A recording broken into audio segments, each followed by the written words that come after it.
आणि यानंतर बातमी आहे धक्कादायक ठाण्यातली।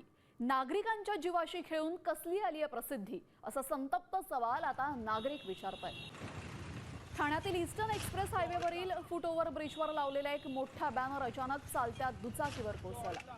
तीनहात नाका परिसरामध्ये हा बॅनर दुचाकीस्वाराच्या डोक्यावर पडला। सुदैवाने यामध्ये मोठी जीवितहानी टळली असली तरीही हा बॅनर कुणाच्या परवानगीने आणि कोणत्या निकषांनुसार लावला गेला, असा संतप्त सवाल नागरिक विचारतायत। रस्त्यांवर अशा प्रकारे नागरिकांच्या जीवाशी खेळ करणाऱ्यांवर कठोर कारवाईची मागणी केली जाते।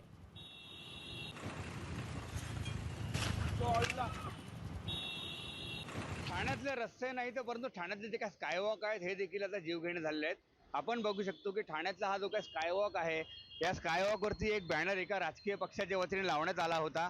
आज सकाळच्या सुमारास तो बॅनर अचानक पडला आणि एक दुचाकी स्वार होता, त्याचा जीव वाचलेला आहे। विशेष म्हणजे अशा प्रकारच्या ह्या काही घटना दिवसेंदिवस ठाणे शहरामध्ये घडत आहेत। हा जो काय बॅनर आहे, तीन हात नाका परिसरामध्ये जे काही गुरुद्वारा आहे, या गुरुद्वाराच्या परिसरामध्ये हा बॅनर पडलेला आहे।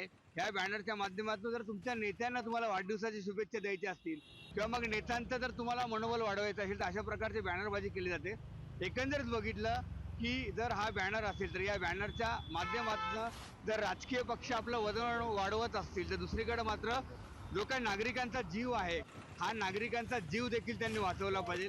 अशा प्रकारे जे काही राजकीय पक्ष व काही खासगी संस्था बॅनरबाजी करतात, परंतु त्यांच्याकडे कुठल्याही प्रकारची परवानगी नसते। ठाण्यात देखील अशा प्रकारचा बाजार गेल्या अनेक दिवसांपासून सुरू आहे। विकास काटे, साम टीव्ही न्यूज, ठाणे।